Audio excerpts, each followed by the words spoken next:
রুমে attached bathroom থাকলে সেই রুমে নামাজ পড়লে কি নামাজ হয় না? দোয়া কুনুত ছাড়া কি ভিতরের নামাজ হবে? নাপাক অবস্থায় হাদিস ইসলামের বই ধরা যাবে কিনা? বয়সে বড় মেয়েকে বিয়ে করা যাবে কি না? গোপনাঙ্গের লোম পরিষ্কার করলে কি গোসল ফরজ হয়? নামাজ পড়ার সময় হাত পা নাড়ানো এবং অন্যদিকে তাকালে গুনাহ হবে কিনা? গীবতকারী আত্মীয়ের সাথে সম্পর্ক না রাখলে কি গুনাহ হবে? শাশুড়ি বিনা কারণে কষ্ট দিলে, হিংসা করলে, তার কাছ থেকে দূরে থাকলে কি গুনাহ হবে? খাটের উপর নামাজ পড়া যাবে কিনা? পরিবারের বাবা বড় ভাইয়ের সামনে মাথায় ওড়না না থাকলে কি পাপ হবে? ঘুমের কারণে ফজরের নামাজের সময় উঠতে না পারলে যখন ঘুম ভাঙবে সাথে সাথে কি নামাজ পড়ে নিতে হবে, নাকি ফ্রেশ হয়ে আস্তে ধীরে পড়া যাবে? কেউ যদি নামাজে দোয়া মাসুরা না পড়ে তার নামাজ হবে কিনা? পেঁয়াজ খেয়ে মসজিদে গেলে কি গুনাহ হবে? মহিলারা নামাজে উচ্চস্বরে কেরাত পড়তে পারবে কি না? হারানো টাকা কি করব? মালিককে অনেক খোঁজাখুঁজির পরেও পাই নাই। আপনি জানতে চেয়েছেন কেউ যদি নামাজে দোয়া মাসুরা না পড়ে তার নামাজ হবে কিনা? হয়ে যাবে। দোয়া মাসুরা পড়া এটা ফরজ বা ওয়াজিব নয়। তাওহীদুল ইসলাম সজীব জানতে চেয়েছেন গোপনাঙ্গের লোম পরিষ্কার করলে কি গোসল ফরজ হয়? না, এর সাথে গোসল ফরজের কোনো সম্পর্ক নাই। বড়জোর অজু করে নেবেন, পরিষ্কার পরিচ্ছন্ন হবেন। মহিলারা নামাজে উচ্চস্বরে কেরাত পড়তে পারবে কি না এটা জানতে চেয়েছেন মেঘ রহমান। আপনি মহিলারা উচ্চস্বরে নামাজে কেরাত পড়বেন না, তবে ঘরে যখন নামাজ পড়বেন রাতের নামাজগুলো গুনগুনিয়ে তারা অবশ্যই আদায় করতে পারবেন। এরপরে সুইটি আহমেদ জানতে চেয়েছেন গীবতকারী আত্মীয়ের সাথে সম্পর্ক না রাখলে কি গুনাহ হবে? গীবতকারী আত্মীয়ের সাথে সম্পর্ক যদি কেউ না রাখেন তাহলে সেক্ষেত্রে অবশ্যই গুনাহ হবে, কারণ গীবত করার কারণে কারোর সাথে সম্পর্ক ছিন্ন করা যাবে না। তিনি অপরাধ করছেন, অপরাধীর সাথে সম্পর্ক ছিন্ন করার নির্দেশ ইসলাম দেয়নি যদি তিনি রক্ত সম্পর্কে আত্মীয় হন। হ্যাঁ, আপনি তার সাথে গীবতের মজলিসে যোগদান করবেন না, সেটিকে অ্যাভয়েড করবেন, কিন্তু সম্পর্ক ছিন্ন করা, তার সাথে যোগাযোগ না রাখা, এটা করা উচিত নয়। এটা অতিরঞ্জন হবে, বাড়াবাড়ি হবে এবং আত্মীয়তার সম্পর্ক রক্ষা করা অনেক গুরুত্বপূর্ণ বিষয় ইসলামে। জোবেদা খানম আপনি জানতে চাইছেন শাশুড়ি বিনা কারণে কষ্ট দিলে, হিংসা করলে, তার কাছ থেকে দূরে থাকলে কি গুনাহ হবে? দূরে থাকা বলতে আপনি তাকে অ্যাভয়েড করে চললেন, অবশ্যই আপনি এটা করতে পারেন, অসুবিধা নেই, কিন্তু একদম সম্পর্ক ছিন্ন করে ফেলা উচিত নয়। সবর জিনিসটা কেন? আপনি অনেক সময় অনেক থেকে কষ্ট পাবেন, কিন্তু তার সাথে সম্পর্ক ছিন্ন না করে কষ্টকে সয়ে নেবেন, এর মাধ্যমে আল্লাহর কাছে আপনি আজর পাবেন। তবে অবশ্যই আপনার ধৈর্যের বাইরে চলে গেলে আপনি তাকে অ্যাভয়েড করতে পারেন। ইসমাইল দেওয়ান জানতে চেয়েছেন পেঁয়াজ খেয়ে মসজিদে গেলে কি গুনাহ হবে? পেঁয়াজ বলতে কাঁচা পেঁয়াজ যদি খান, কাঁচা পেঁয়াজ খেয়ে সেই অবস্থায় মসজিদে যাওয়া নিষেধ, হাদিসে স্পষ্ট নিষেধ আছে। তার কারণ হলো মসজিদে ফেরেশতা থাকে, অন্য মানুষরা আছেন, কাঁচা পেঁয়াজ খেলে মুখে দুর্গন্ধ হয়, সেই দুর্গন্ধ নিয়ে মসজিদে গেলে আশপাশের লোকদের কষ্ট হবে, ফেরেশতাদের কষ্ট হবে, সেজন্য হাদিসে নিষেধ আছে। অতএব কাঁচা পেঁয়াজকেও খাওয়ার পর ভালো করে মুখের দুর্গন্ধ দূর করে, সেটি অন্য কিছু খেয়ে হোক, ব্রাশ, মেসওয়াক ইত্যাদি হোক, যেভাবে হোক, অন্য কোনো উপায়ে মুখের দুর্গন্ধ দূর করে তারপর তিনি মসজিদে যাবেন না। এরপরে মাজাহুল ইসলাম জানতে চেয়েছেন হারানো টাকা কি করব? মালিককে অনেক খোঁজাখুঁজির পরেও পাই নাই। যদি পরিমাণ অনেক অল্প হয়, আপনি গরিব হলে আপনি নিজে খেয়ে ফেলতে পারেন অথবা অন্য কাউকে দান করে দিতে পারেন। আর যদি অনেক বেশি হয় তাহলে যথেষ্ট খোঁজাখুঁজি করার পর, যথাযথ উপায়ে খোঁজাখুঁজি করার পর, বিজ্ঞপ্তি দেওয়ার পর, আশেপাশে ঘোষণা দেওয়ার পর কোনোভাবে পাওয়া না গেলে, পাওয়ার আশা ছেড়ে দিলে আপনি এই টাকাটা কোনো গরিব দুঃখীকে দান করে দিতে পারেন। আপনি নিজে অভাবী হলে আপনি নিজেও এটা ভোগ করতে পারেন, তার পক্ষ থেকে সওয়াবটা তার পক্ষে যুক্ত হবে ইনশাআল্লাহ।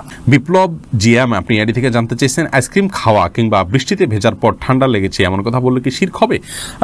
সরাসরি এটাতে শিরকে আকবর হবে না, কিন্তু এগুলো যদি এমনভাবে বলেন যে আইসক্রিম খাওয়াতেই হয়েছে, বৃষ্টি ভেজার কারণেই হয়েছে, খুব স্ট্রেস দিয়ে, বা এমনভাবে বললেন যে বোঝা গেল যে এটাই মূল কারণ, একমাত্র কারণ আপনি নির্দিষ্ট করে দিচ্ছেন, ফিক্স করে দিচ্ছেন, এরকম বললে সেটা শিরকে আসগর হবে, ছোট শিরক হবে, যেটি অ্যাভয়েড করা উচিত বা বর্জন করা উচিত।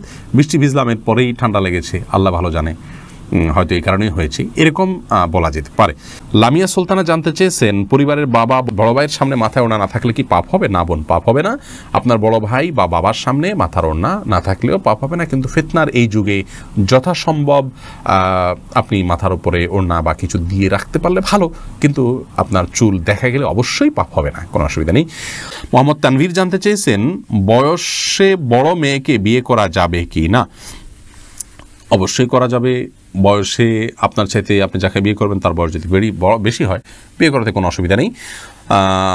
নবী করিম সাল্লাল্লাহু আলাইহি ওয়াসাল্লাম নিজে বিবাহ করেছেন খাদিজা রাদিয়াল্লাহু তাআলা আনহাকে, তখন তার অনেক বেশি বয়স ছিল, নবী সাল্লাল্লাহু আলাইহি ওয়াসাল্লামের চাইতেও বেশি বয়স ছিল, বিধায় নিজের চাইতে বেশি বয়সের কাউকে বিবাহ করাতে ইসলামের শরীয়তের দৃষ্টিকোণ থেকে কোনো প্রকার বাধা নেই। বিবাহ নিয়ে আমাদের অনেক কুসংস্কার, আমরা বিধবা বিয়ে করতে চাই না, আমরা তালাকপ্রাপ্তা বিবাহ করতে চাই না, এবং আপনার একবার বিয়ে হয়ে গেলে মনে করি জীবনের তরে বন্ধন হয়ে গেছে, কোনোভাবে ছুটলে দোষযুক্ত মনে করি, এইগুলোর সবগুলো আমাদের সমাজের অপসংস্কৃতি। এগুলো অনেক অন্যায়ের দুয়ারকে উন্মোচন করে। বিবাহ বিষয়টাকে শরীয়ত অনেক ইজি করেছে।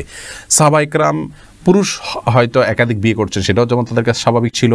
নারীদেরও একাধিক জায়গা বিয়ে হচ্ছে, সেটা সম্পূর্ণ স্বাভাবিক মনে করা হচ্ছে। এখন 2-3 জায়গা বিয়ে হলে, তালাক হলে তাকে মানুষ মনে করে যে লোকটা খারাপ বা ভালো মানুষ নয়। এটি সম্পূর্ণ একটি ষড়যন্ত্র অংশ। ইবলিস আমাদের সমাজকে অস্থিতিশীল করবার জন্য এই কালচারগুলো প্রবেশ করে দিয়েছে সমাজে। এগুলো আমাদের যত বেশি আমরা বুঝতে সক্ষম হব, ততই ইনশাআল্লাহ কল্যাণের পথে অগ্রসর হতে পারবো। তানহা তাবাসসুম জানতে চেয়েছেন, আমার বাবা মারা গেছেন, আমার আম্মু নাকি 40 দিন জুতা পরতে পারবেন না, এটা কি কুসংস্কার? হ্যাঁ বোন, এটা অবশ্যই কুসংস্কার। আপনার বাবা মারা যাওয়ার কারণে আপনার মায়ের জুতো পরিধান করার ক্ষেত্রে ইসলাম শরীয়তের কোনো বিধিনিষেধ নেই। তিনি যে কোনো ধরনের জুতো পরিধান করতে পারবেন। ফাহাদ ফাতেমা জানতে চেয়েছেন, ঘুমের কারণে ফজরের নামাজের সময় উঠতে না পারলে যখন ঘুম ভাঙবে সাথে সাথে কি নামাজ পড়ে নিতে হবে, নাকি ফ্রেশ হয়ে আস্তে ধীরে পড়া যাবে? এক্ষেত্রে রাসূল আকরাম সাল্লাল্লাহু আলাইহি ওয়াসাল্লামের যে হাদিস রয়েছে সেটি হলো, মান নামা আন সালাতিন আও নাসিহা ফালইউসাল্লিহা ইযা যাকারাহা ফাইন্না যালিকা ওয়াক্তুহা। যে ব্যক্তি ঘুমিয়ে পড়েছেন এবং ঘুমের প্রাবল্যের কারণে সালাত মিস হয়েছে কিংবা ভুলে গেছেন, এরকম ব্যক্তি যখন স্মরণ হবে অথবা ঘুম থেকে যখন জাগ্রত হবেন তখনই সালাত আদায় করবেন, সেটাই তার ওয়াক্ত। অবশ্যই তিনি ফ্রেশ হয়ে সালাত আদায় করবেন। ফ্রেশ হওয়া ছাড়া তো সালাত আদায় করতে পারবেন না। কিন্তু ফ্রেশ হওয়ার মানে এই নয় যে ঘন্টাকে ঘন্টা তিনি অন্য স্বাভাবিক কাজকর্ম করে বেড়াবেন আর সালাতকে বিলম্ব করবেন, বরং তার উচিত হবে খুব দ্রুততার সাথে ফ্রেশ হয়ে সালাত আদায় করে নেওয়া। জান্নাতুল ফেরদাউস আপনি জানতে চেয়েছেন, খাটের উপর নামাজ পড়া যাবে কি না? জি, অবশ্যই যাবে। খাটের উপর নামাজ পড়াতে কোনো অসুবিধা নেই। অনেকে মনে করেন যে খাটের উপরে বা বিছানা চাদর উপর নামাজ পড়া যেন বিছানা চাদর ধোয়া থাকে, পরিষ্কার থাকে, নাপাক দেখা না যায়, কোনো নাপাকের আলামত না থাকে, তাহলে সেখানে সালাত আদায় করতে কোনো অসুবিধা নেই। মোহাম্মদ আশিক জানতে চেয়েছেন, নামাজ পড়ার সময় হাত পা নাড়ানো এবং অন্যদিকে তাকালে গুনাহ হবে কিনা? স্বাভাবিক যে নড়াচড়া এটা হতেই পারে, কোনো অসুবিধা নেই। অন্যদিকে তাকানো বলতে একদম আপনার ডানে বামে ঘুরিয়ে ফিরিয়ে বা চুরি করে যেটাকে তাকানো বলে, এভাবে তাকানো তো অবশ্যই দোষের। কিন্তু আপনার যে দাঁড়ানোর এরিয়া, এর ধারে কাছের যে জায়গাগুলো, কথা কয়েক হাতের জায়গাগুলো দেখা যায় চোখের এরিয়াতে চলে আসে। ইচ্ছাকৃতভাবে তাকিয়ে থাকা অনুচিত, কিন্তু চোখের এরিয়াতে চলে আসে, সেটি দোষের কোনো কারণ নয়। নাপাক অবস্থায় হাদিস ইসলামের বই ধরা যাবে কিনা? যেখানে আরবি লেখা আছে ধরা যাবে, কোনো অসুবিধা নেই। কোরআনে কারিম যদি থাকে, শুধু কোরআনে কারিম স্পর্শ করবেন না। এছাড়া ইসলামিক বই পুস্তক, সেখানে হয়তো কোনো একটা পাতায় আধা লাইন, 1 লাইন হয়তো আরবি লেখা আছে বা হাদিসের মূল পাঠ আছে, সেটি আপনি নাপাক অবস্থায় বা মাসিক চলা অবস্থায় ধরতে পারেন, তাতে গুনাহ হবে না। রাকিবুল ইসলাম জানতে চেয়েছেন, দোয়া কুনুত ছাড়া কি বিতরের নামাজ হবে? দেখুন, দোয়া কুনুত এটি বিতরের জন্য ওয়াজিব। অনেক উলামা ইকরাম এটিকে সুন্নাহ বলেছেন, যেমন আরবিয়ান স্কলাররা, সৌদি উলামা ইকরাম এটিকে সুন্নাহ বলেছেন।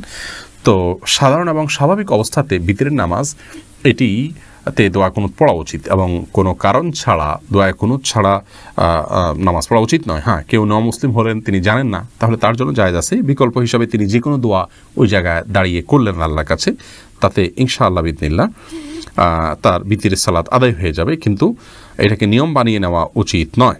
ফাতেমা ইসলাম জানতে চেয়েছেন, রুমে অ্যাটাচড বাথরুম থাকলে সেই রুমে নামাজ পড়লে কি নামাজ হয় না? এটা কতটুকু সঠিক? না, এটা ভুল কথা। অ্যাটাচ বাথরুম থাকলে সেখানে নামাজ হবে না এমন কোনো কথা কোরআন অথবা হাদিসের কোথাও বলা হয়নি। এটি যদি কেউ বলে থাকে তাহলে সেটি তার পক্ষ থেকে অতিরঞ্জন অথবা মন গড়া কথা ছাড়া আর কিছু নয়।